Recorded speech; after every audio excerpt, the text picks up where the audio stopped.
Hello friends, welcome back to my channel.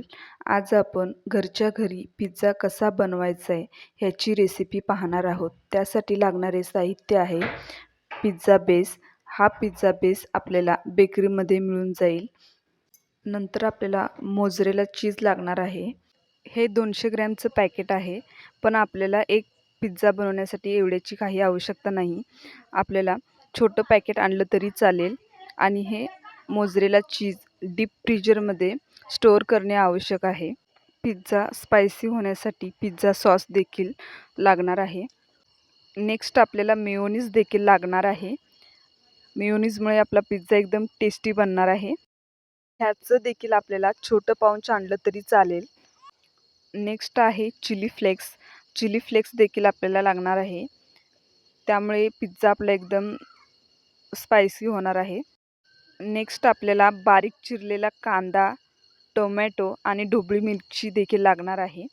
Next ingredients म्हणजे tomato sauce देखील आपल्याला लागणार आहे. चला तर मग आता आपण पिझ्झा बनवायला सुरुवात करूया. आपला जो पिझ्झा बेस आहे त्याला सर्वत्र पिझ्झा सॉस लावून घ्यायचा आहे. पिझ्झा बेस आपला रेडीमेड असल्यामुळे आपला पिझ्झा झटपट बनवून तयार होतो.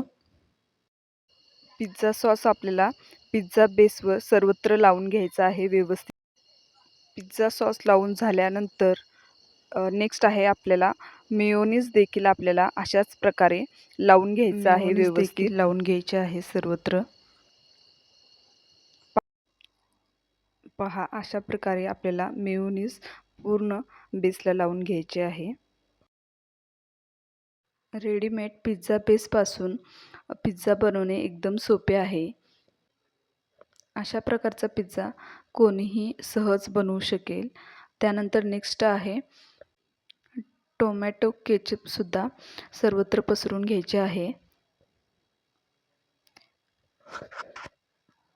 टोमॅटो केचप पसरवून झाल्यानंतर आपल्याला त्यावर मोझरेला चीज ॲड करायचा आहे, जेणेकरून आपला पिझ्झा एकदम चीजी असा होणार आहे.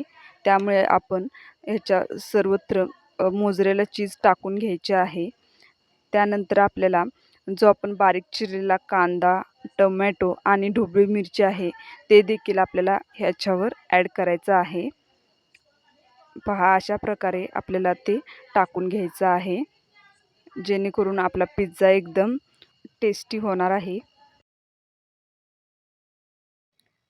परत एकदा आपल्याला मोझरेला चीज वरतून देखील टाकून घ्यायचे आहे.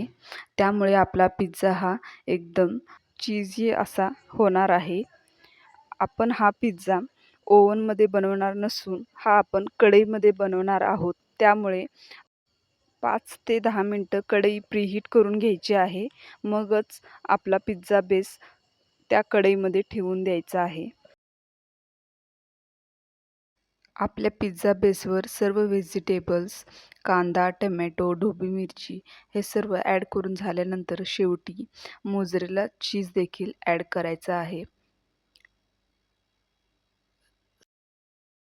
मोझरेला चीज वरून टाकून झाल्यानंतर आपल्याला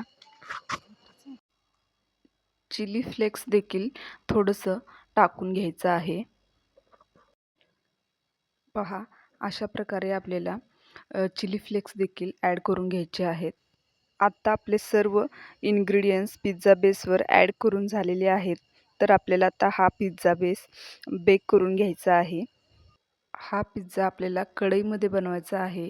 त्यामुळे आपण कढई 5 ते 10 मिनटं प्रीहीट करून घेतलेली होती. कढईमध्ये आपल्याला एक प्लेट ठेवून द्यायची आहे आणि हा पिझ्झा आपल्याला त्यामध्ये 10 ते 15 मिनटं बेक होण्यासाठी ठेवून द्यायचा आहे. आणि त्यावर आपल्याला झाकण ठेवून द्यायचं आहे. आणि हा पिझ्झा एक 10 ते 15 मिनिटांनी ओपन करायचा आहे. पहा, आपला पिझ्झा बेक झालेला आहे एकदम मस्त असा. हा आता पिझ्झा बेस आपल्याला प्लेटमध्ये काढून घ्यायचा आहे. पहा, मस्त असा आपला पिझ्झा घरच्या घरी तयार झालेला आहे. कसा चीजी मस्त असा झालेला आहे. वाव, मस्तच झालेला आहे. अशा प्रकारे एकदम इझी रेसिपी आहे. तुम्ही देखील घरी बनवून पाहू शकता. एकदम छान आणि टेस्टी होतो. अशाच प्रकारच्या रेसिपी पाहण्यासाठी आपल्या चॅनलला सबस्क्राईब करा. चला तर मग भेटूया नेक्स्ट व्हिडिओमध्ये. तोपर्यंत बाय बाय, टेक केअर.